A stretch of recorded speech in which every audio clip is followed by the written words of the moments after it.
وحشت قلبی کا پیدا ہونا۔ گناہوں کا ایک اثر یہ بھی ہے کہ گناہگار کے قلب اور اللہ کے درمیان ایک خطرناک مانوسیت پیدا ہو جاتی ہے، اور یہ وحشت اس قدر خطرناک ہوتی ہے کہ دنیا و ما فیہا کی ساری لذتیں بھی اسے میسر آ جائے تو وہ بے کف ہی رہتا ہے۔ اس وحشت کی وجہ سے کوئی لذت و سرور اسے مسرور نہیں کر سکتا، لیکن یہ حقیقت اللہ کا بندہ ہی سمجھ سکتا ہے جو زندہ دل ہو اور اس کا قلب بیدار ہو۔ مردے کو تو کوئی سا بھی زخم لگایا جائے اسے تکلیف نہیں پہنچتی، بس اگر اس وحشت گھبراہٹ سے بچنے کے لیے اور وحشت کے گھڑے سے محفوظ رہنے کے لیے ہی گناہوں کا ترک کرنا مفید اور اثر انداز ہے، تو صاحب عقل و بصیرت کے لیے گناہوں سے بچنے کے لیے صرف یہ ایک سبب کافی وافی ہے۔ کسی شخص نے بعض عارفین کے سامنے اپنی وحشت قلبی کی شکایت کی تو انہوں نے کہا، جب گناہوں کی وجہ سے تم وحشت میں مبتلا ہو تو تم گناہ کیوں ترک نہیں کر دیتے؟ گناہ ترک کر دو گے تو تمہیں اللہ تعالیٰ سے انس پیدا ہو جائے گا اور تمہیں سکون و اطمینان حاصل ہو جائے گا۔ خوب سمجھ لینا چاہیے کہ در پہ گناہ کرنے سے قلب پر وحشت کا بوجھ بڑھتا چلا جاتا ہے، اور یہ ایسا خطرناک بار ہوتا ہے کہ اس سے بدتر اور خطرناک بار کوئی دوسرا ہو ہی نہیں سکتا۔ واللہ المستعان۔ لوگوں سے وحشت۔ ایک اثر گناہوں کا یہ بھی ہے کہ گناہگار کو لوگوں سے وحشت ہو جاتی ہے، خصوصاً ارباب خیر و صلاح سے اس کو کچھ ایسی نفرت ہو جاتی ہے کہ وہ ان سے دور بھاگتا ہے، اور جس قدر یہ وحشت اس کے اندر ترقی کرتی جاتی ہے اسی قدر وہ ایسے لوگوں سے دور بھاگتا رہتا ہے اور ان کے ساتھ اٹھنے بیٹھنے سے گریز کرتا ہے، جس کا نتیجہ یہ ہوتا ہے کہ وہ ایسے لوگوں سے استفادہ کرنے سے ہی محروم ہو جاتا ہے، اور اس طرح وہ جس قدر رحمانی گروہ سے دور ہوتا جاتا ہے شیطانی گروہ سے قریب تر ہوتا جاتا ہے، اور یہ وحشت شدہ رفتہ رفتہ اس قدر ترقی کر جاتی ہے کہ اس کو اپنی بیوی، بچوں، اقربا، اعزہ بلکہ اپنی جان تک سے وحشت و نفرت ہونے لگتی ہے۔ چنانچہ سلف صالحین میں سے بعض کا قول ہے کہ جب کبھی مجھ سے اللہ تعالیٰ کی نافرمانی ہو جاتی ہے تو اس کا اثر میں اپنی سواری کے جانور اور اپنی بیوی کے برتاؤ میں بھی محسوس کرتا ہوں۔ مشکلات کا چلے آنا۔ گناہوں کا ایک اثر یہ بھی ہے کہ گناہگار کے حالات میں طرح طرح کی مشکلات اور دشواریاں پیدا ہو جاتی ہیں۔ جس کام کا بھی وہ عزم و ارادہ کرتا ہے اسے اس کا دروازہ بند نظر آتا ہے یا وہ اسے سخت دشوار پاتا ہے، بخلاف اس کے کہ جو آدمی اللہ تعالیٰ سے ڈرتا ہے اس کے تمام کام آسان ہو جاتے ہیں۔ پس جو شخص تقوی پرہیزگاری کو چھوڑ دیتا ہے اس کے سارے کام مشکل اور دشوار ہو جاتے ہیں۔ حسرت ہے کہ جب کوئی اپنے سامنے خیر و فلاح کے دروازے کو بند پاتا ہے یا راہ کو دشوار گزار دیکھتا ہے تو اسے یہ کیوں نہیں معلوم ہو جاتا کہ یہ خیر و صلاح کہاں سے آتے ہیں۔ گناہ کا اثر یہ بھی ہے کہ نافرمان آدمی اپنے قلب کے اندر ایک خطرناک ظلمت و تاریکی دیکھتا ہے، اور وہ اس ظلمت و تاریکی کو اسی طرح محسوس کرتا ہے جس طرح آدمی تاریک رات کی ظلمت اور تاریکی کو اپنی آنکھوں سے دیکھتا ہے۔ حقیقت یہ ہے کہ طاعت و عبادت ایک نور ہے اور معصیت تاریکی ہے۔ جب معصیت بڑھ جاتی ہے تو گناہگار کی حیرانی و پریشانی بھی بڑھ جاتی ہے، اور رفتہ رفتہ وہ ہمہ قسم کی بدعات اور گمراہیوں میں مبتلا ہو جاتا ہے۔ مہلک اور خطرناک امور میں پھنس کر اس کی جان و بال میں پڑ جاتی ہے، اور پھر طرفہ تماشا یہ کہ اسے اپنی اس حالت کا شعور و احساس تک نہیں ہوتا، اور اس کی حالت ایک ایسے اندھے کی سی ہو جاتی ہے جو اندھیری رات میں نکل کھڑا ہو اور اندھیرے میں ٹامک ٹوئیا مارتا پھرے، اور پھر یہ ظلمت و تاریکی رفتہ رفتہ اس قدر ترقی کر جاتی ہے کہ اس کی آنکھوں سے ظاہر ہونے لگتی ہے، اور پھر شدہ شدہ آہستہ آہستہ اس کے منہ اور چہرے پر بھی چھا جاتی ہے، اور یہ سیاہی ایسی نمودار ہو جاتی ہے کہ ہر شخص اسے دیکھتا اور محسوس کرتا ہے۔ چنانچہ سیدنا عبداللہ بن عباس رضی اللہ عنہما فرماتے ہیں، نیکی سے چہرہ پر روشنی ہوتی ہے، قلب میں نور پیدا ہوتا ہے، رزق سے فراخی ہوتی ہے، بدن میں قوت پیدا ہوتی ہے، اور مخلوق کے دلوں میں محبت پیدا ہوتی ہے، اور گناہ سے چہرہ پر سیاہی آ جاتی ہے، قبر اور دل میں ظلمت اور تاریکی پیدا ہوتی ہے، جس میں کمزوری پیدا ہو جاتی ہے، روزی میں تنگی ہو جاتی ہے، اور مخلوق کے دلوں میں بغض و نفرت پیدا ہو جاتی ہے۔ شعب الایمان،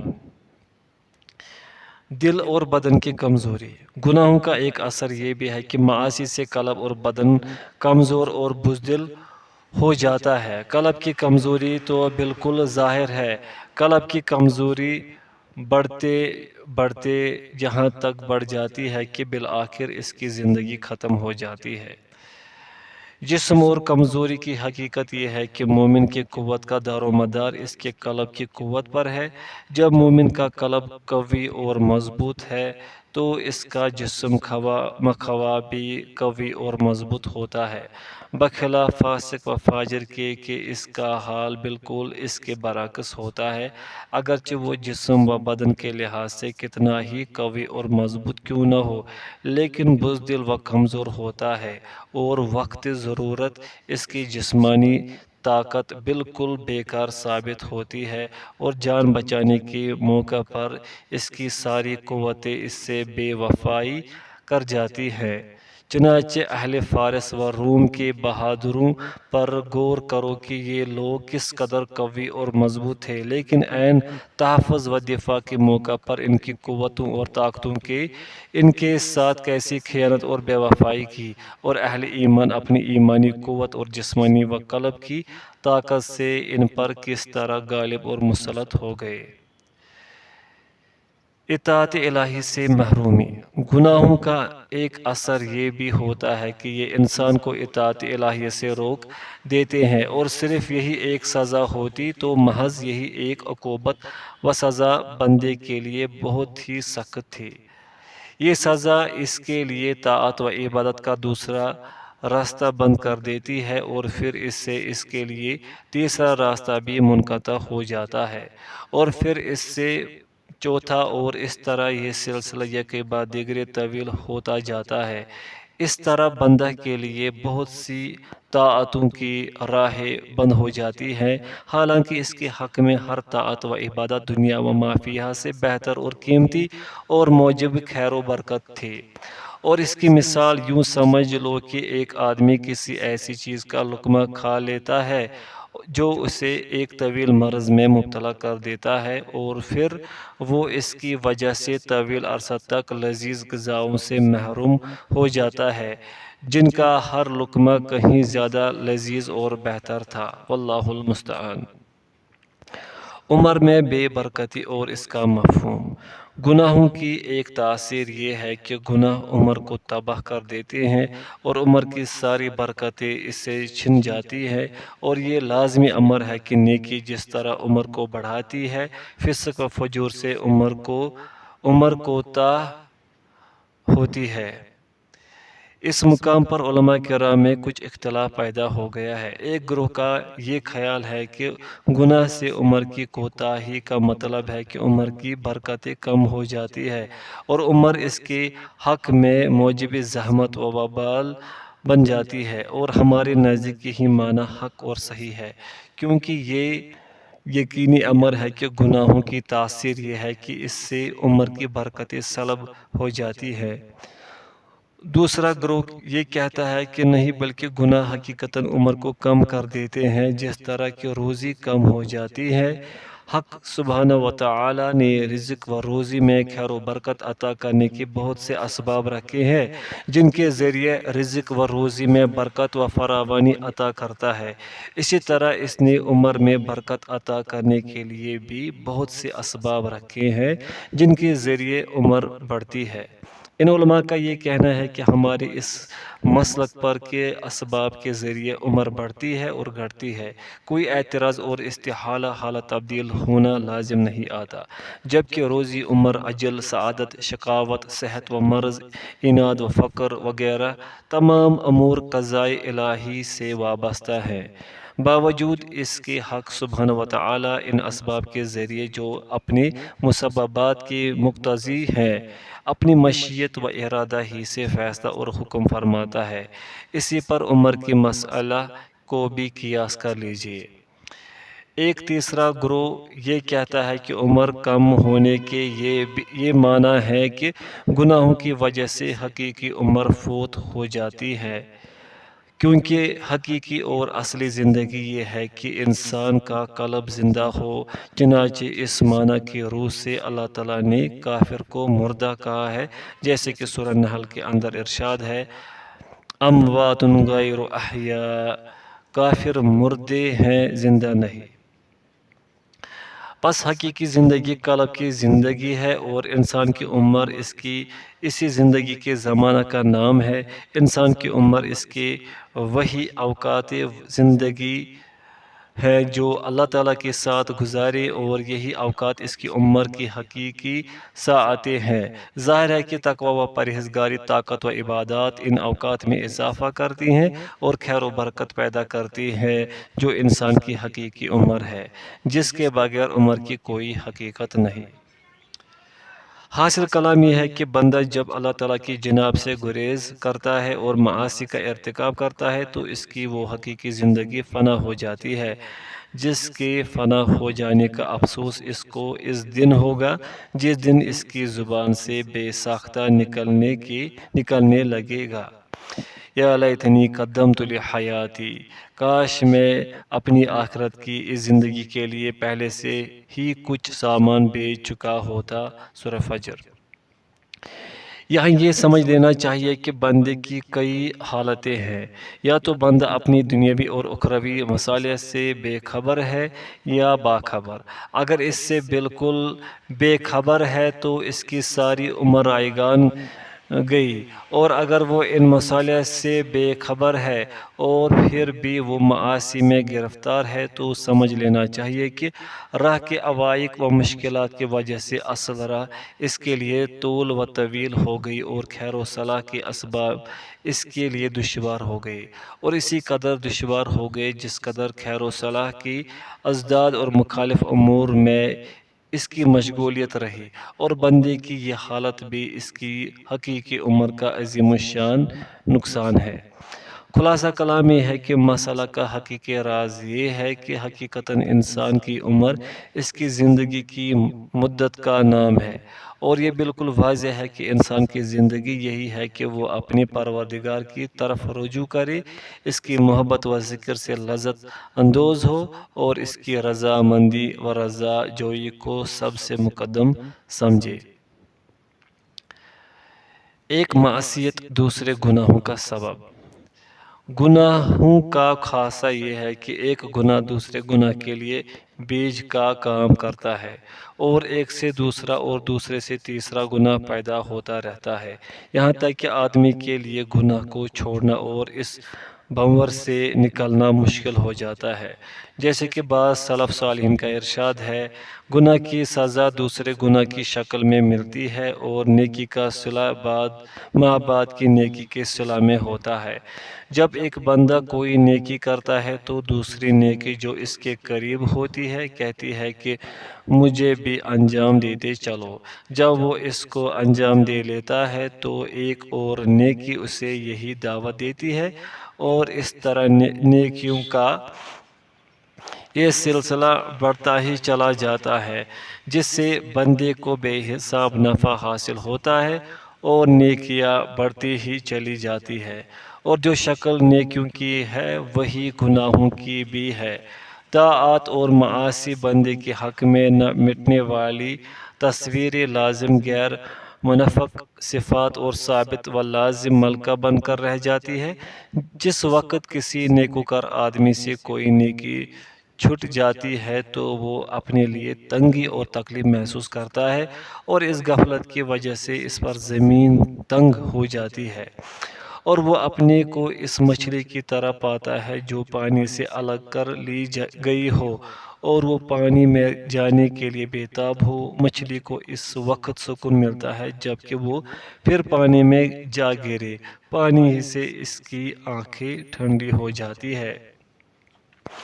اسی طرح جب ایک عاصی گناہگار کسی معصیت و گناہ کو چھوڑتا ہے اور نیکی کی طرف توجہ کرتا ہے تو اس پر بھی زمین تنگ ہو جاتی ہے اور سینہ میں تنگی پیدا ہوتی ہے، اور جب تک کہ وہ دوبارہ یہ گناہ نہ کر لے زندگی کی ساری راہیں اس پر تنگ ہو جاتی ہیں۔ حتیٰ کہ بعض فاسق فاجر لوگوں کا تو یہ حال ہوتا ہے کہ بلا کسی لذت، بلا کسی لطف، بلا کسی داعیہ اور خواہش کے بھی ارتکاب گناہ کرتے رہتے ہیں، اور بات صرف یہی ہوتی ہے کہ گناہوں کی مفارقت سے ان کو تکلیف ہوا کرتی ہے۔ چنانچہ اس گروہ کے شیخ حسن بن ہانی مشہور شاعر ابو نواس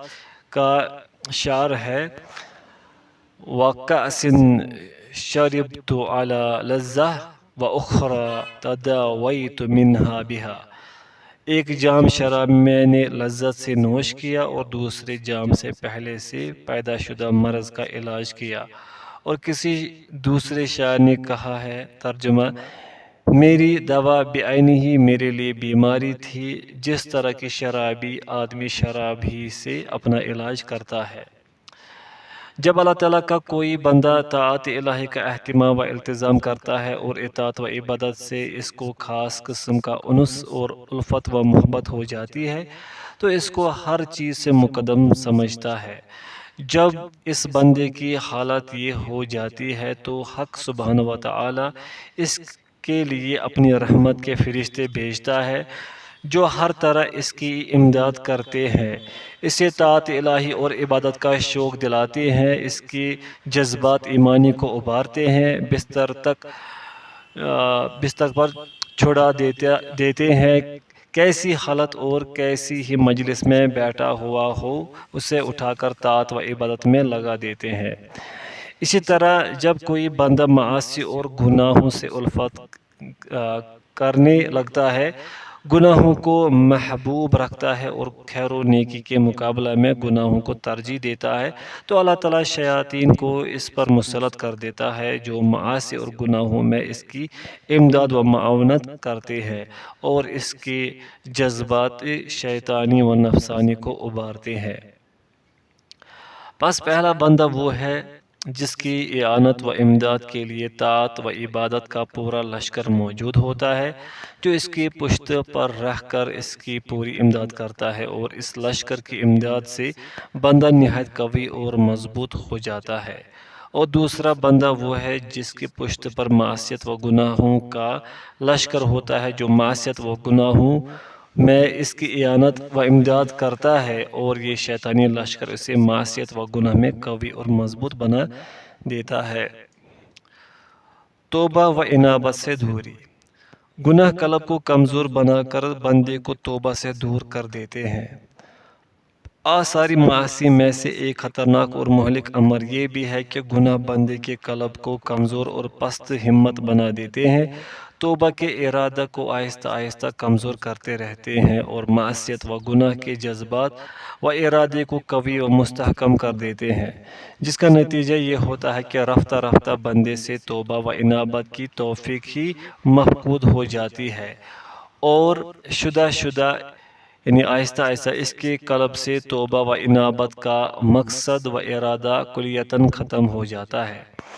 پس جس بندے کا آدھا قلب مر چکا ہے تو اگر وہ اللہ تعالیٰ کی جناب میں توبہ استغفار کے لیے جھکتا بھی ہے تو اس کی توبہ اور استغفار جھوٹی ہوتی ہے، زبان سے بہت کچھ کہتا ہے لیکن قلب معصیت سے آلودہ ہوتا ہے، اور باوجود توبہ و استغفار کی رٹ کے وہ گناہوں پر اصرار ہی کرتا رہتا ہے۔ اس کا عزم و ارادہ گناہوں کے موقع کی تلاش میں رہتا ہے، اور حقیقت یہ ہے کہ یہ حالت انسان کے لیے بڑا ہی شدید مرض ہے اور ہلاکت سے قریب تر ہونے کی حالت ہے۔ گناہ کی قباحت کا مٹ جانا۔ بار بار گناہ کرنے سے اس کی برائی کا تصور ختم ہو جاتا ہے اور انسان گناہوں پر فخر کرنے لگتا ہے۔ آثار معاصی میں سے ایک یہ بھی ہے کہ انسان گناہ کرتے کرتے اس کا عادی بن جاتا ہے، اور جب عادی ہو جاتا ہے تو دل سے گناہ کی قباحت و برائی ختم ہو جاتی ہے، جس کا نتیجہ یہ نکلتا ہے کہ وہ گناہوں کو برا ہی نہیں سمجھتا اور بے مہار نڈر ہو کر برملا لوگوں کی موجودگی میں گناہ کرتا چلا جاتا ہے، کسی کی پرواہ نہیں کرتا۔ ارباب فسق و فجور کے نزدیک تو یہ بات ایک دل بہلانے کی دلچسپ چیز ہوتی ہے، اس میں ان کو انتہا درجے کی لذت محسوس ہوتی ہے، بلکہ اس قسم کے لوگ تو معصیت پر فخر کیا کرتے ہیں اور لوگوں میں بیٹھ کر اپنے گناہوں کو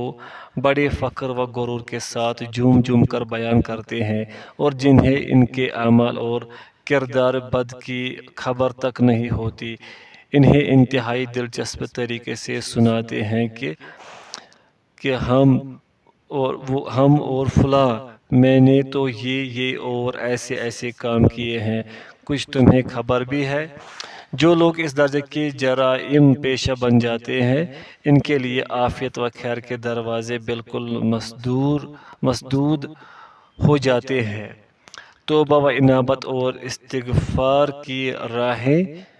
منقطع ہو جاتے ہیں، اور سمجھ لینا چاہیے کہ اس قسم کے لوگوں کے لیے اکثر و بیشتر توبہ و انابت کے دروازے ہمیشہ کے لیے بند ہو جاتے ہیں، جیسے کہ رسول اللہ صلی اللہ علیہ وسلم کا ارشاد ہے: میری ساری امت کو معافی حاصل ہے مگر خود رسوا ہونے والوں کے لیے معافی نہیں، اور یہ رسوائی ہے کہ اللہ تعالیٰ تو ستر پوشی فرماتا ہے لیکن خود بندہ صبح ہوتے ہی اپنے آپ کو رسوا اور ذلیل کر لیتا ہے، لوگوں سے کہتا ہے کہ اے فلاں میں نے فلاں اور یہ اور ایسا ایسا کیا ہے، اس طرح وہ اپنے کو ذلیل و رسوا کر لیتا ہے، حالانکہ پروردگار نے اس کی ستر پوشی فرمائی تھی۔ صحیح البخاری و صحیح مسلم۔